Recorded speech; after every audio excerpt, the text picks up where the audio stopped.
उनको मालूम नहीं है नागरिकता सेंट्रल सब्जेक्ट है, इसमें स्टेट को कुछ करना ही नहीं है। शायद मालूम है मगर माइनॉरिटी को गुमराह करने के लिए वो बोल रही। अमित जी, 22 जनवरी को राम मंदिर में प्राण प्रतिष्ठा हुई, ये आपका एक बहुत बड़ा वादा था जो आपने निभाया, मगर ऑपोजिशन ये कहती है कि आज इस चुनाव में आप राम के नाम पर वोट मांग रहे हैं। देखिए, राम के नाम पर तो वोट तब मिलता था जब मंदिर नहीं बना था और हम कहते थे हम बनाएंगे। हमने तो वोट लेने का कारण ही समाप्त कर दिया। ऑपोजिशन को चिंता इसलिए है और पूरा देश उनसे नाराज इसलिए है कि जब राम मंदिर बना, शांतिपूर्वक तरीके से बना, संवैधानिक रूप से बना और प्राण प्रतिष्ठा हो रही थी, इन्होंने प्राण प्रतिष्ठा का बहिष्कार किया। माइनॉरिटी के डर से वो प्रभु श्री राम की प्राण प्रतिष्ठा में नहीं गए, इसलिए पूरा देश उनसे नाराज है। हमने कभी ये नहीं कहा कि राम मंदिर बनाया इसलिए हमें वोट दीजिए, मगर पूरे देश की जनता जानती है 70 साल से ये लोग अटका कर रखे थे। मोदी जी ने 5 ही साल में केस भी जीता, भूमि पूजन भी किया और प्राण प्रतिष्ठा भी कर दी, और आज भव्य राम मंदिर समग्र देश को आह्लादित करने वाला राम मंदिर बना है। अमित जी, एक आखिरी सवाल हिंदू मुसलमान की जो चर्चा रही उस पर मुझे आपसे पूछना है। प्रधानमंत्री ने पिछले साल, 1 साल पहले पासमानदा मुसलमानों को एक आउटरीच भी किया, उनके बारे में बातचीत भी की, उनके बारे में वो सोचते भी काफी है। एक तरफ ये बात हो रही है और एक तरफ ये, इसमें कॉन्ट्राडिक्शन नहीं है? जरा भी नहीं। प्रधानमंत्री जी ने सिर्फ पसमानदा मुसलमानों को आउटरीच नहीं किया है जी, मुसलमानों को आउटरीच नहीं किया है जी, ट्राइबल्स को भी किया है, दलित को भी किया है, पिछड़ा वर्ग को भी किया है, गरीबों को किया है, किसानों को किया है, मातृशक्ति को, महिलाओं को किया है, युवाओं को भी किया है। वो उनका काम है, दायित्व है जी। विकास की रेस में जो पिछड़े हैं इनको सबके साथ एक लाइन में लाकर खड़ा करना वो सरकार का दायित्व है। मुझे इसमें कोई अंतर्विरोध नहीं दिखाई पड़ता।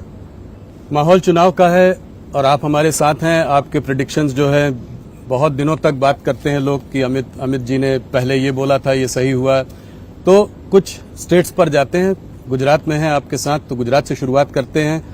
पिछले 2 चुनावों से 26 में 26 सीटें आ रही हैं, क्या इस बार हैट्रिक करने की आपको पूरी उम्मीद है? निश्चित रूप से गुजरात में हम 26 की 26 सीटें जीतेंगे। सब और मार्जिन भी सब सीट पर हमारे 19 के चुनाव से ज्यादा होंगे।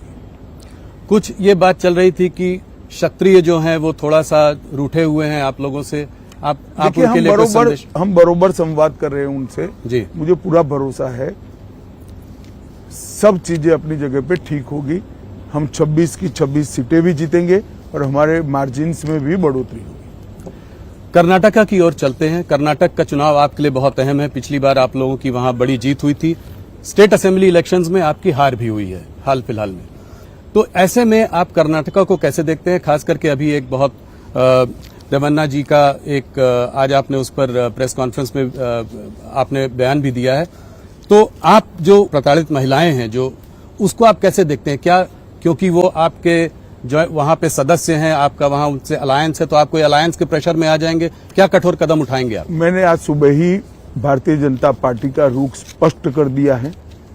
कठोर से कठोर कदम उठाने चाहिए, मगर प्रियंका जी और राहुल जी ये कह रहे कदम क्यों उठाए नहीं जा रहे हैं।